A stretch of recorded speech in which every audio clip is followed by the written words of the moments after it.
Amin.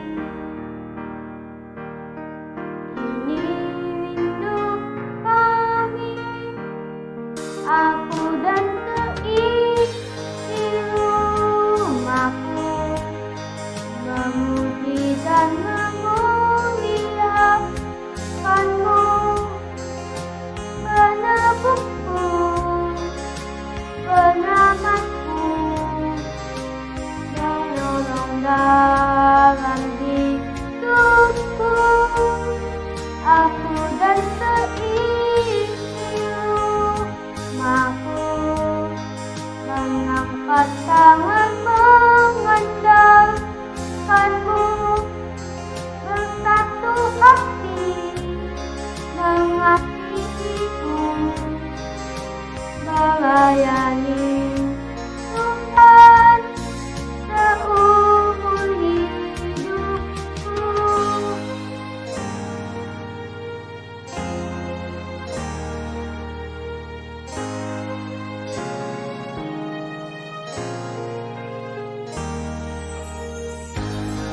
Bersatu dalam kasih, bersama melayani dan saling mengampuni. Ini doa kami,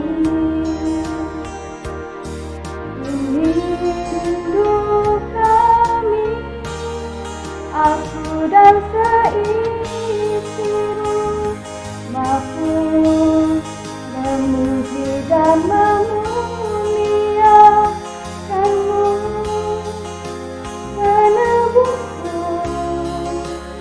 penyelamatku, penolong dalam hidupku.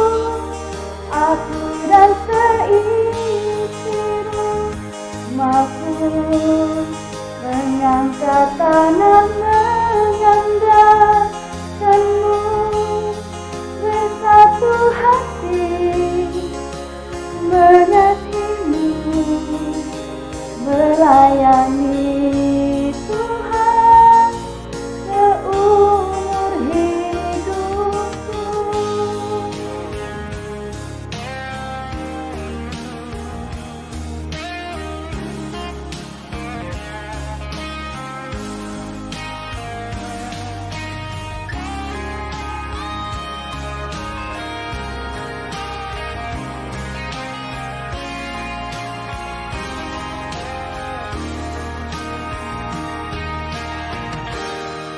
Aku dan seisi rumahku memuji dan memuliakanmu, penebusku, penyelamatku, penolong dalam hidupku.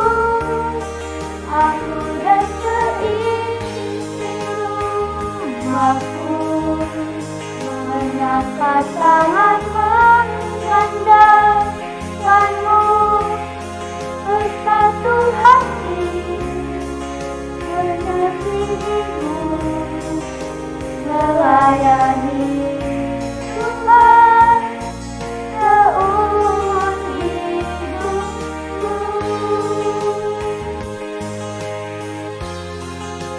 melayani Tuhan,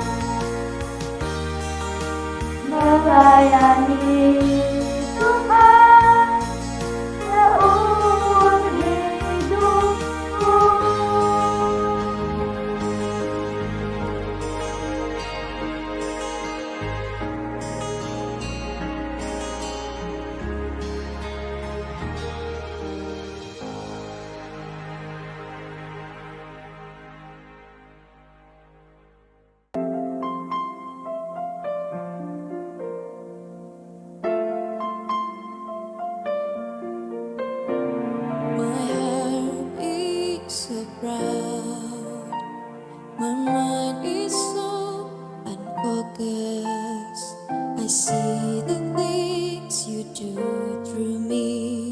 as great things I have done, and now you gently break me, and lovingly you take me, and hold me as my Father, and mold me as my Maker. I ask you, how many times will you pick me up when I keep on letting you down? And each time I will fall short of your glory, how far will forgiveness abound? And you answer, my child, I love you. And as long as you're seeking my face, you walk in the power of my daily sufficient grace.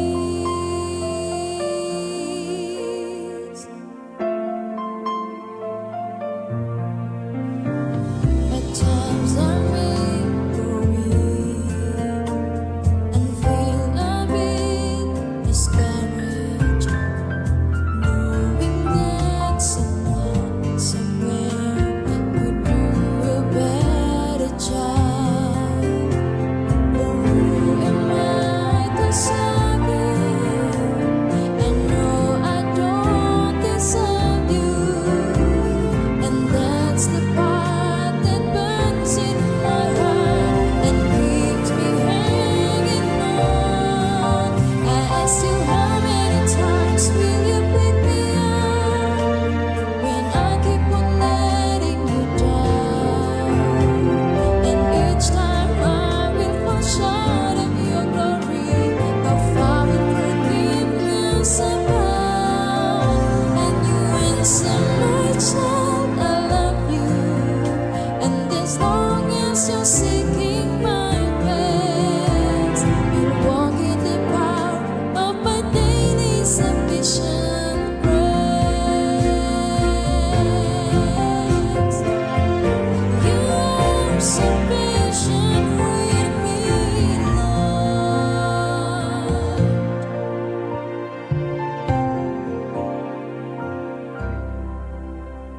As I walk with you, I'm learning what your grace really means. The price that I could never pay was paid at Calvary.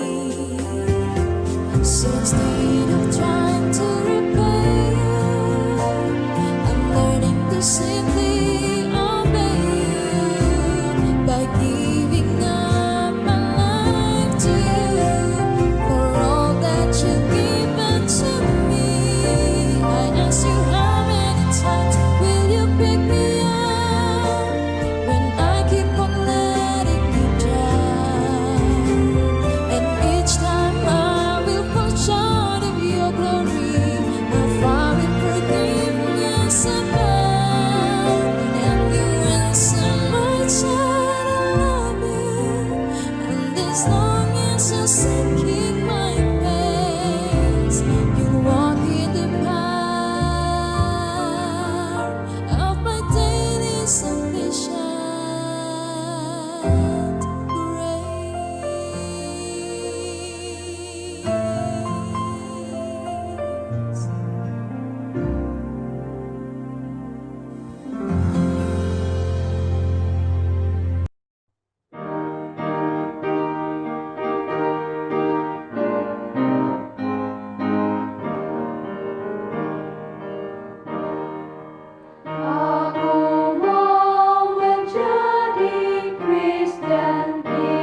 Shalom, selamat pagi, selamat hari Sabat kepada semua anggota gereja daerah Kependetaan Lotong dan juga di luar daerah Kependetaan Lotong dan juga kepada semua penonton pada Sabat hari ini.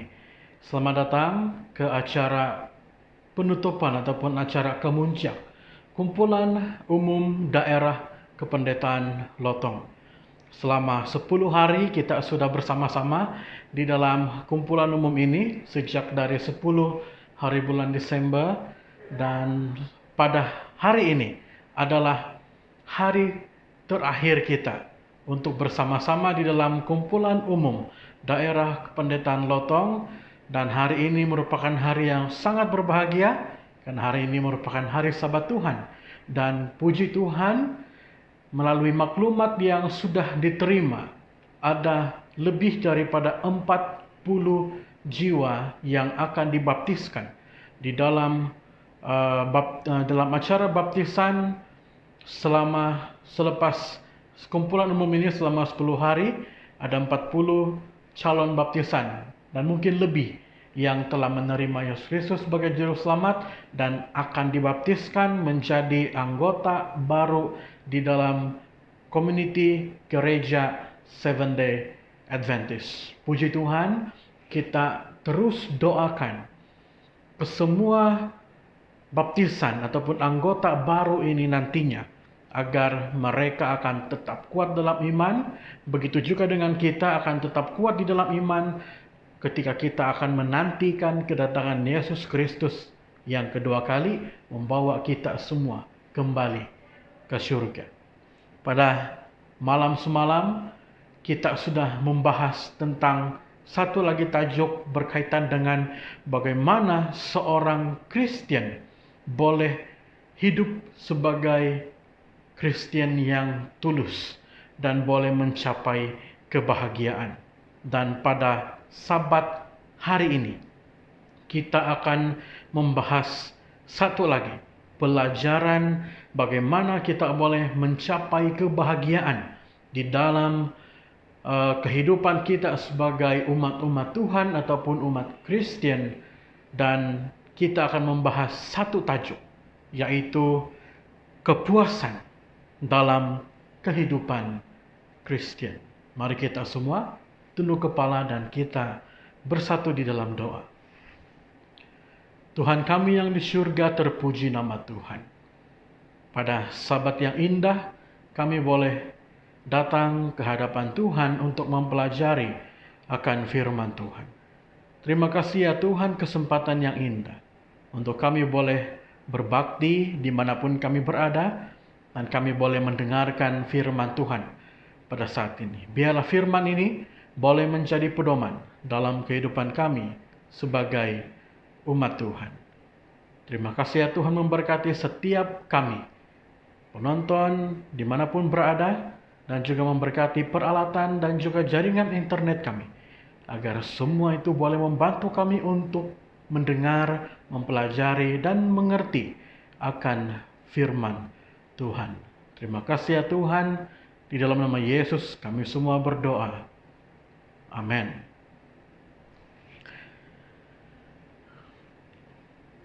Di dalam Keluaran 20 ayat yang ke-17, ini merupakan perintah yang terakhir daripada 10 perintah kebahagiaan yang Tuhan berikan kepada Musa di Gunung Sinai. Keluaran 20 ayat 17, jangan mengingini rumah sesama. Jangan mengingini istrinya, atau hambanya laki-laki, atau hambanya perempuan, atau lembunya, atau keledainya, atau apapun yang dipunyai sesamamu. Nah, kalau saya boleh singkatkan ayat ini di dalam kehidupan kita seharian, jangan mau mengingini apa yang sudah menjadi milik orang lain. Karena itu akan membawa kita jatuh ke dalam dosa. Kata singkat ataupun hukum yang menyingkatkan ini adalah jangan mengingini. Dan penjabarannya adalah Jangan mengingini rumah dalam segi harta, jangan mengingini istri atau hambanya, atau ini adalah berkaitan dengan keluarga, kepuasan di dalam keluarga, hambanya, lembunya, keldainya, milik orang lain yang dipunyai sesamamu. Jangan mengingini. Nah, perintah ke-10 daripada Tuhan ini adalah sorotan Tuhan yang akan berpindah daripada satu tindakan menuju sikap. Kalau sebelum ini Tuhan memberikan perintah tentang lebih kepada tindakan. Jangan membunuh, jangan mencuri, jangan berzina, jangan berbohong. Itu adalah tindakan. Dan di perintah yang ke-10 ini, Tuhan memberikan satu perintah yang berkaitan dengan sikap. Jangan mengingini.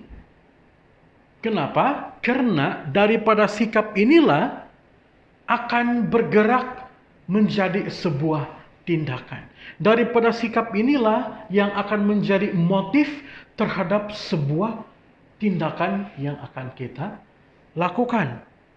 Daripada keinginan yang terlarang akan membawa kepada satu tindakan yang terlarang juga.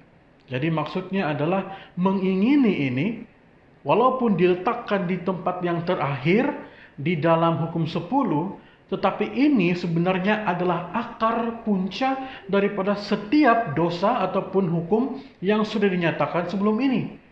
Oleh karena kita mengingini, kemungkinan kita boleh membunuh. Oleh karena kita mengingini, kemungkinan kita akan mencuri. Oleh karena kita mengingini, kemungkinan kita akan berbohong. Oleh karena kita mengingini, kemungkinan kita akan berzina. Jadi ini lebih kepada sikap yang menjadi motif asal mula daripada setiap perbuatan-perbuatan jahat yang keluar, yang lahir daripada kehidupan kita sebagai umat Tuhan.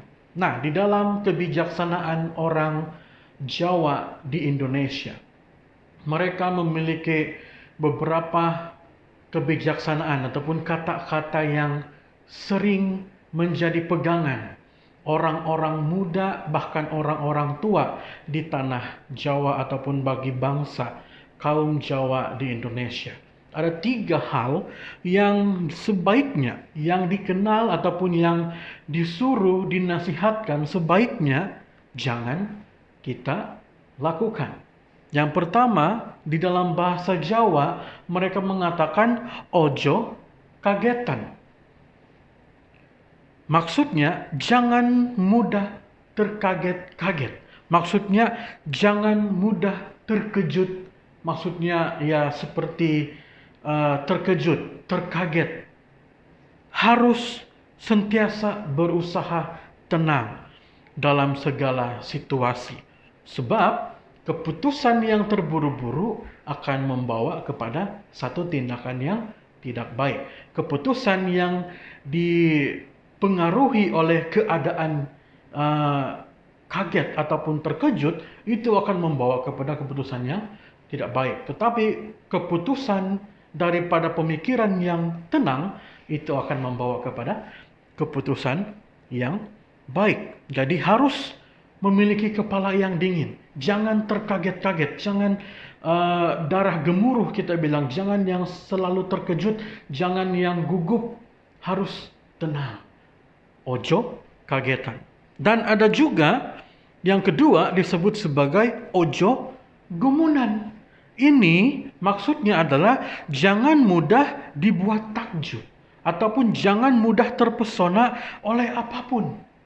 Maksudnya kita harus memeriksa segala sesuatu terlebih dahulu dengan secermat-cermatnya, dengan sematang-matangnya. Pertimbangkan segala sesuatu dengan sematang-matangnya. Contoh, kalau ada sesuatu yang mungkin orang perkenalkan kepada kita, oh ini boleh membawa kepada kekayaan, dan dia berikan satu bukti dan kita, wow, akhirnya tanpa usul periksa kita lakukan. Nah, Ojo gumunan, jangan terlalu mudah dibuat takjub sehingga kita terlalu mudah membuat keputusan terburu-buru. Harus diteliti, teliti dengan sebaik-baiknya. Dan yang ketiga, ini yang kita mau bahaskan. Ojo kepingin, jangan mudah kepingin, jangan terlalu mudah mengingini. Semakin banyak perasaan mengingini dalam hati kita, semakin besar pula tekanan untuk melakukan kejahatan. Semakin besar pengaruh untuk melakukan kejahatan. Nah, ini adalah kebijaksanaan orang-orang Jawa di Indonesia. Ojo kagetan, ojo gumunan, ojo kepingin. Maksudnya kepingin jangan terlalu banyak perasaan mengingini dalam diri kita, karena itu akan membawa kita kepada satu pengaruh yang sangat besar untuk melakukan kejahatan. Persoalannya adalah, apakah salah untuk kita memiliki perasaan mengingini? Nah, setiap hari kita itu memiliki keinginan. Keinginan itu kadang-kadang mungkin kecil, tapi kadang-kadang juga besar. Kita selalu memiliki keinginan, kemauan, kehendak.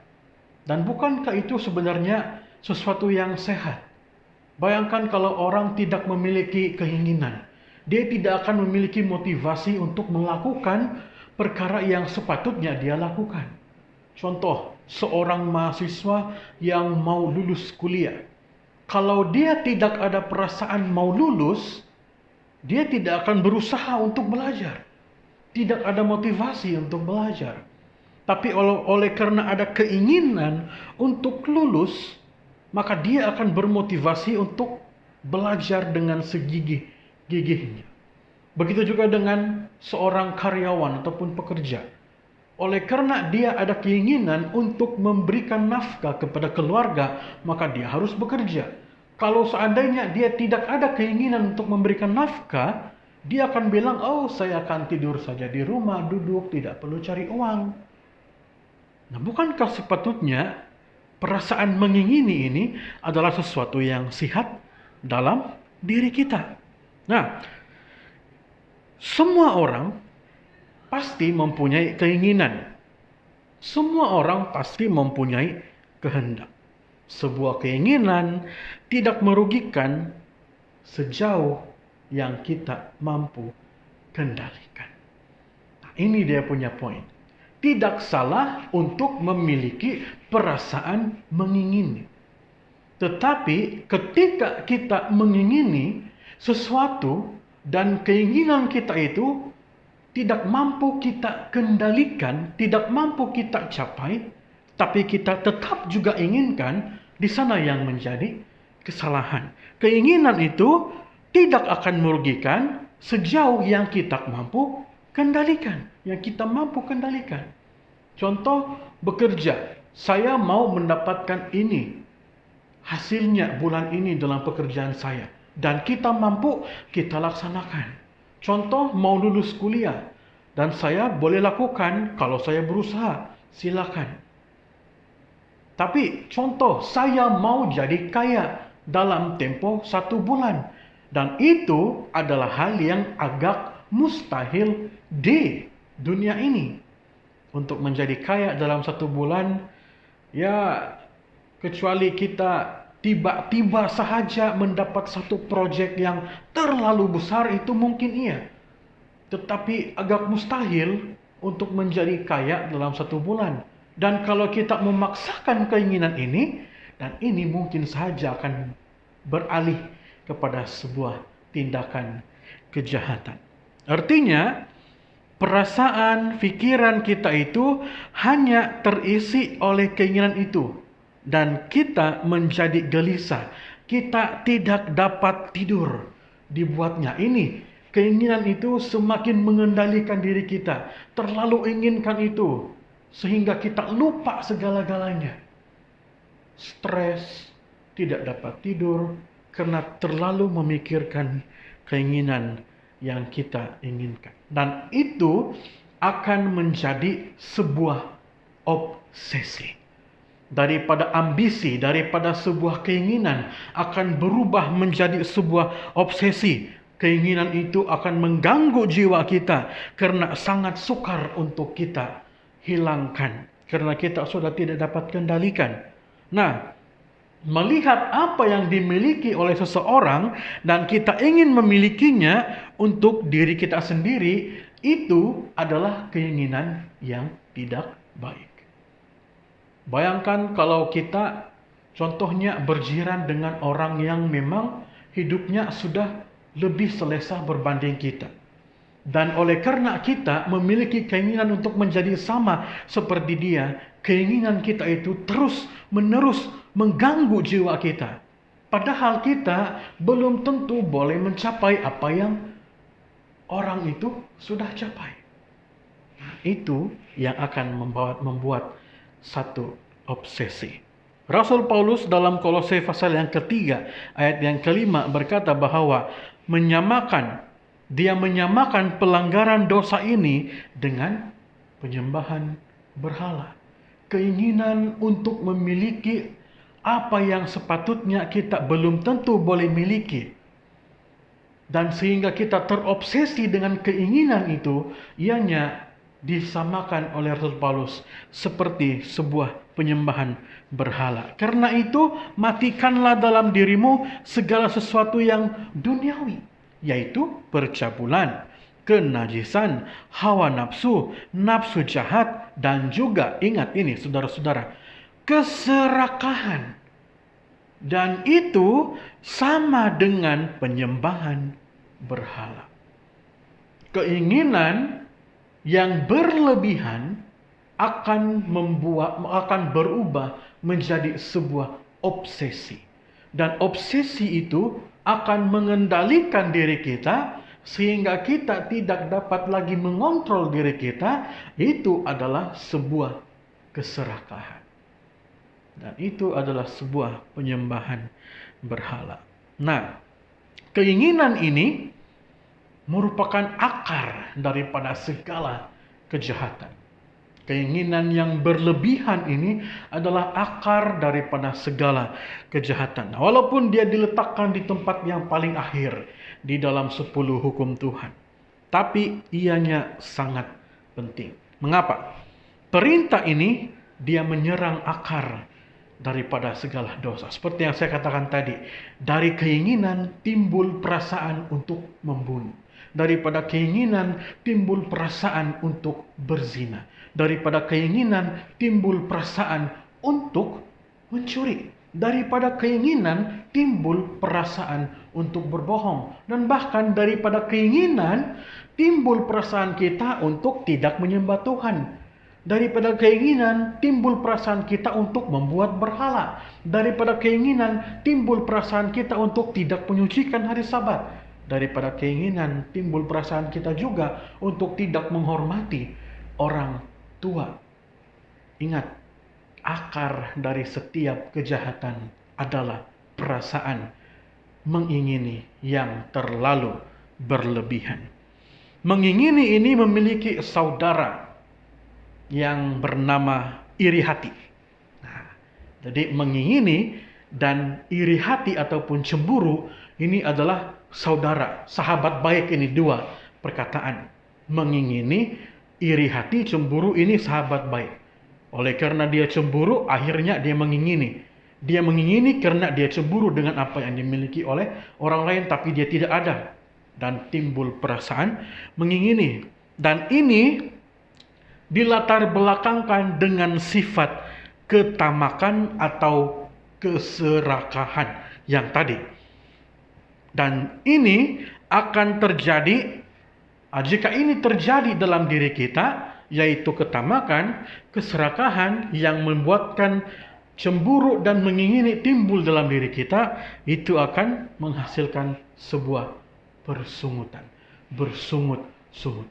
Oh Tuhan, kenapa dia dapat itu, saya tidak dapat ini. Terlalu mengingini apa yang dimiliki orang lain akan timbul perasaan bersungut-sungut kepada Tuhan. Dan kita sudah melanggar perintah yang ketiga, menyebut nama Tuhan dengan sia-sia. Melanggar perintah ini akan diikuti dengan pelanggaran-pelanggaran terhadap perintah Allah yang lain. Seperti yang saya katakan tadi. Contohnya Daud. Dia mengambil Batsheba. Dia telah melanggar perintah yang ke-8. Yaitu mencuri. Untuk menghindari skandal itu, ia mengatur agar Uria terbunuh, yaitu suami Batsheba. Itu telah melanggar hukum yang ke-6, jangan membunuh. Dia mencintai Batsheba lebih daripada dia mencintai Tuhan.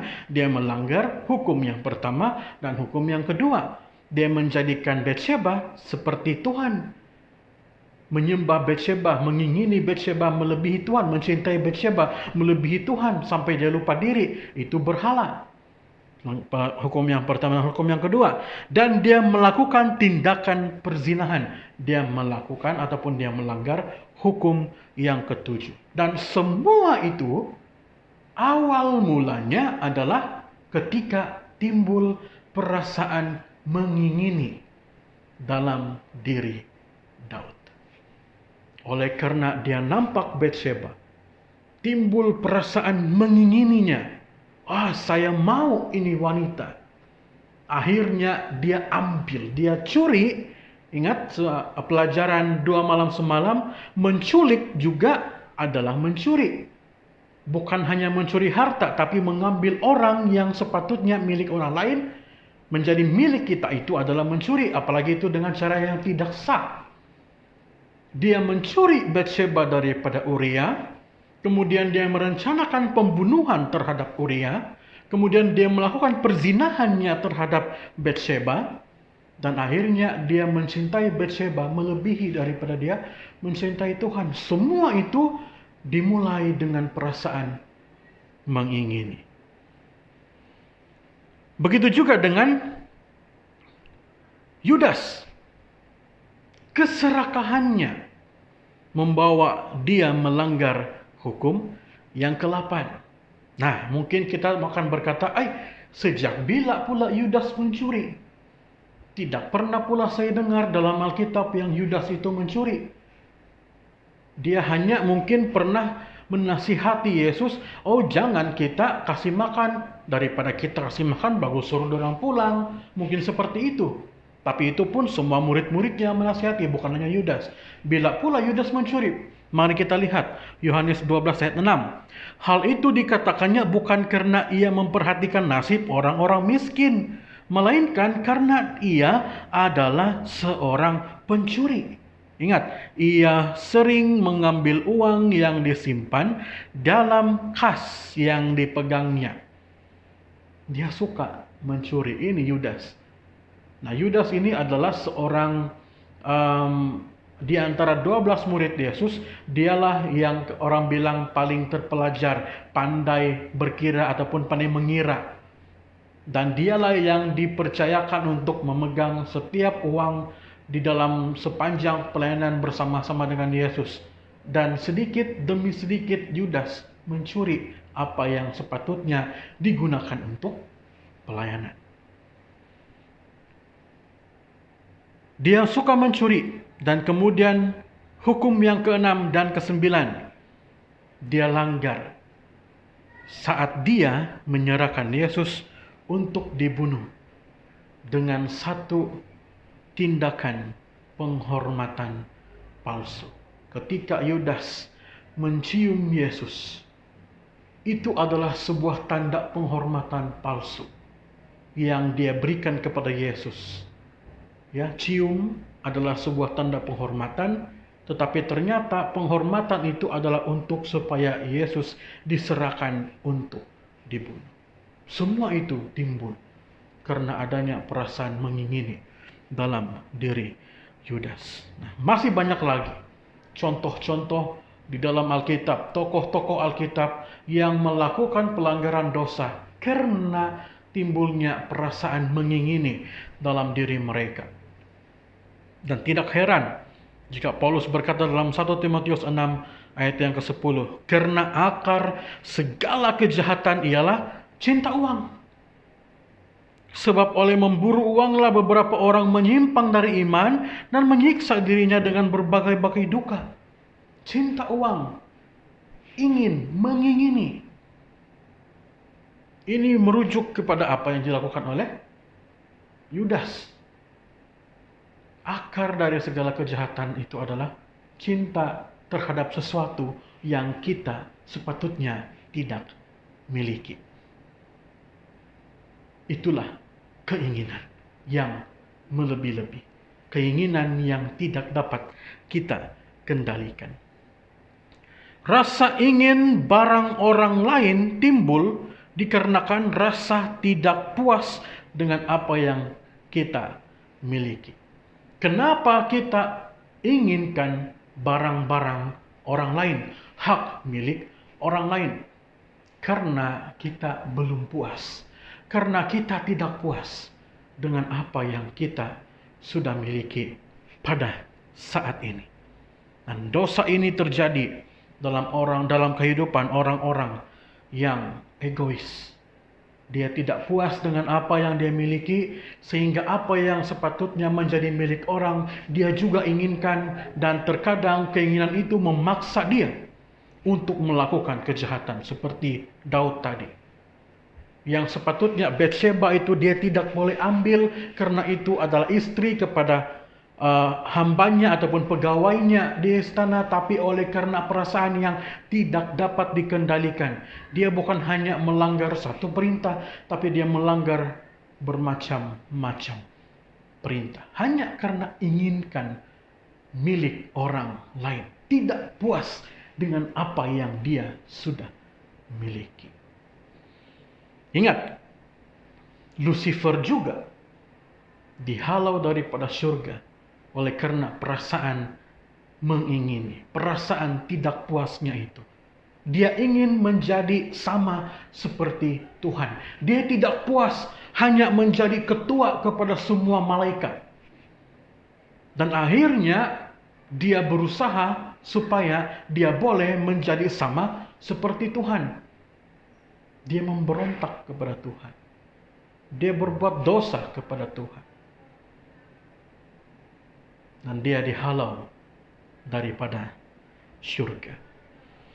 Dan jika tabiat ini ada dalam diri kehidupan kita umat-umat Tuhan, yaitu tamak, serakah, egois, tidak pernah puas, maka tidak akan pernah nama Allah dapat dipermuliakan dan dihormati dalam hidup kita. Mengapa? Karena akan banyak orang yang menolak untuk mengenal Tuhan. Jika tabiat seperti ini ada dalam kehidupan anak-anak Tuhan, mereka tidak akan menyadari bahwa iblis sedang memperbudakkan mereka. Kalau tabiat-tabiat ini ada dalam diri saya, ada dalam diri saudara, ada dalam diri kita, harus kita segera tinggalkan. Kenapa? Karena kalau kita tetap layan, lama-kelamaan iblis akan menjadikan kita sebagai budak. Kita akan diperbudakkan oleh iblis. Sehingga kita akan menolak untuk mengenal Tuhan di dalam diri kita. Nah, kita bersyukur karena perintah yang ke-10 ini Tuhan berikan kepada kita agar kita boleh mengingat untuk tidak melakukan pelanggaran yang akan menjerumuskan kita kepada dosa-dosa yang lain. Karena kita sudah mempelajari tadi bahwa mengingini ini adalah akar daripada setiap kejahatan. Kalau kita tidak melakukan ataupun kalau kita tidak melanggar perintah ini, kita tidak akan terjerumus kepada dosa-dosa yang lain. Karena pembunuhan, pencurian, perzinahan, perbohongan, tidak hormat Tuhan, tidak ke gereja ataupun tidak menyucikan hari Sabat, dan tidak menghormati orang tua, tidak akan pernah terjadi kalau tidak timbul melalui keinginan kita. Dan kalau kita dapat membendung perasaan mengingini ini, kita akan dapat menghindarkan diri kita daripada melakukan dosa-dosa yang lain. Jadi apa yang harus kita lakukan? supaya kita tidak melanggar perintah yang ke-10 ini. Filipi 4 ayat 11 sampai ayat yang ke-13. Kukatakan ini bukanlah karena kekurangan, sebab aku, kata Paulus, telah belajar mencukupkan diri dalam segala keadaan. Aku tahu apa itu kekurangan dan aku tahu apa itu kelimpahan. Dalam segala hal dan dalam segala perkara tidak ada sesuatu yang merupakan rahasia bagiku.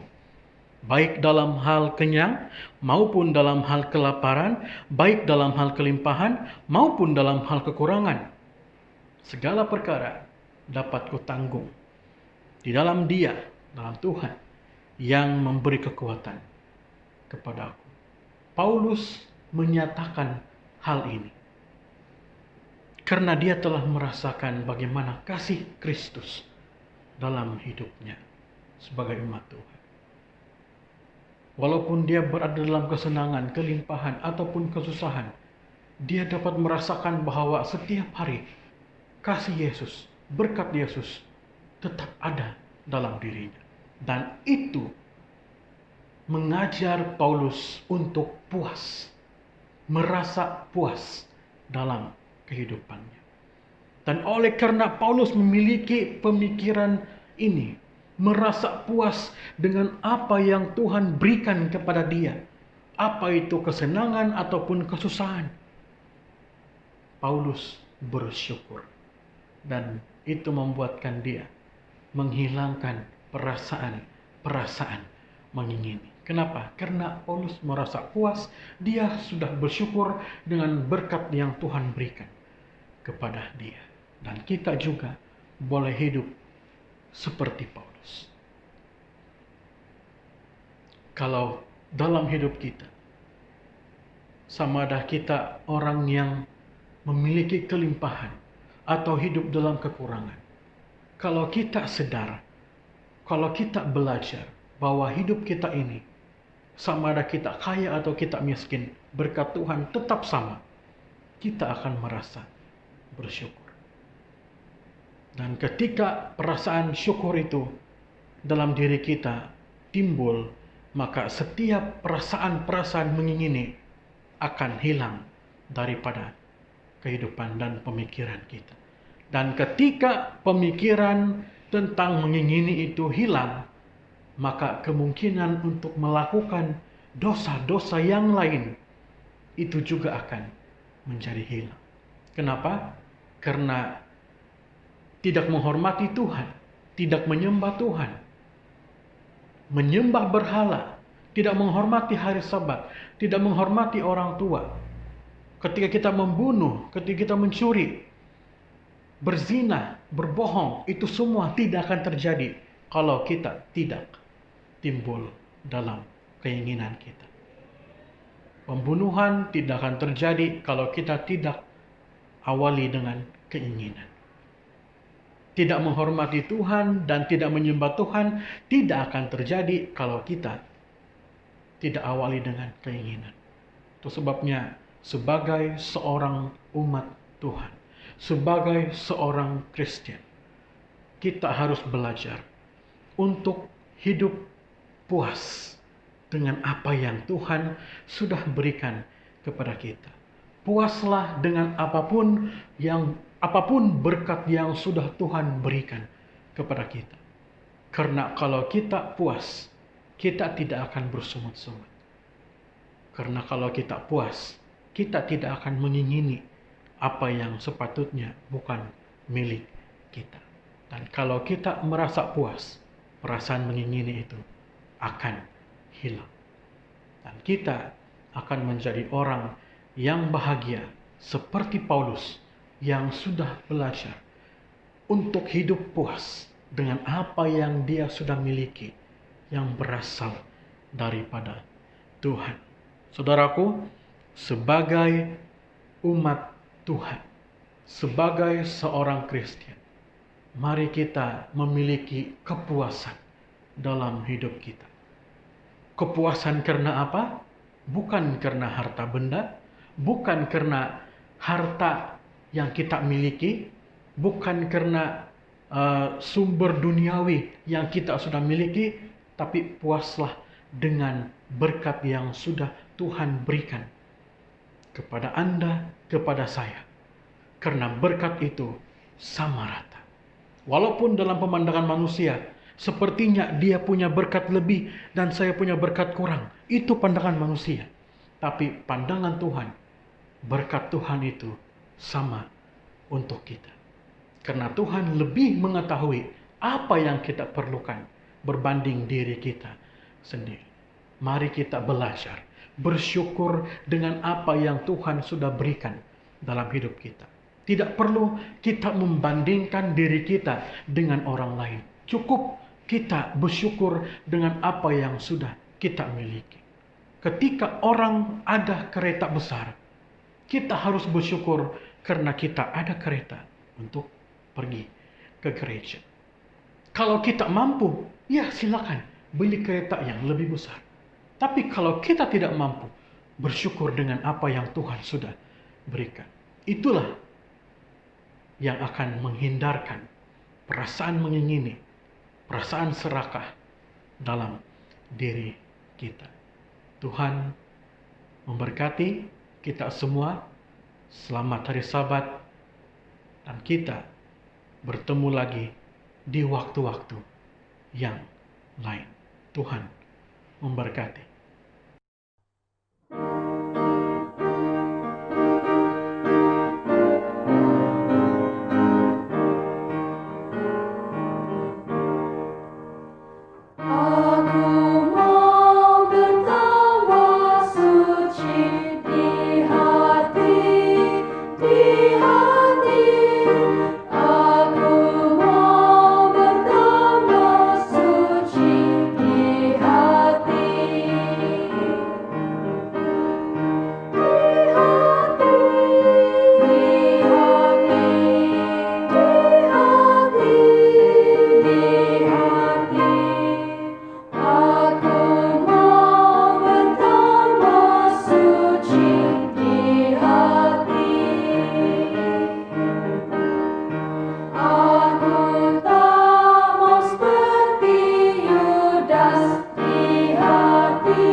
Mari kita berdoa.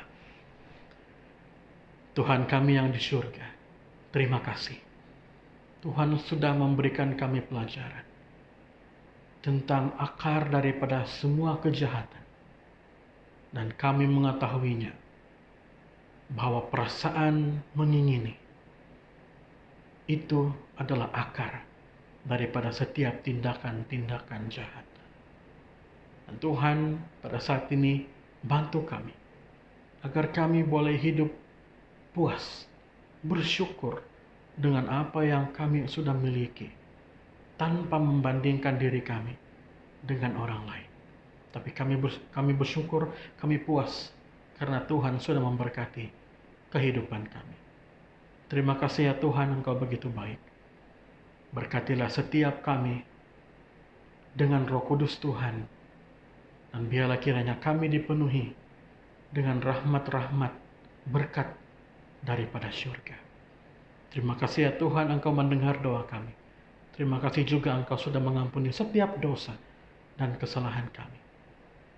Terima kasih juga sudah memberkati kumpulan umum kami selama 10 hari ini. Di dalam nama Yesus kami berdoa. Amin.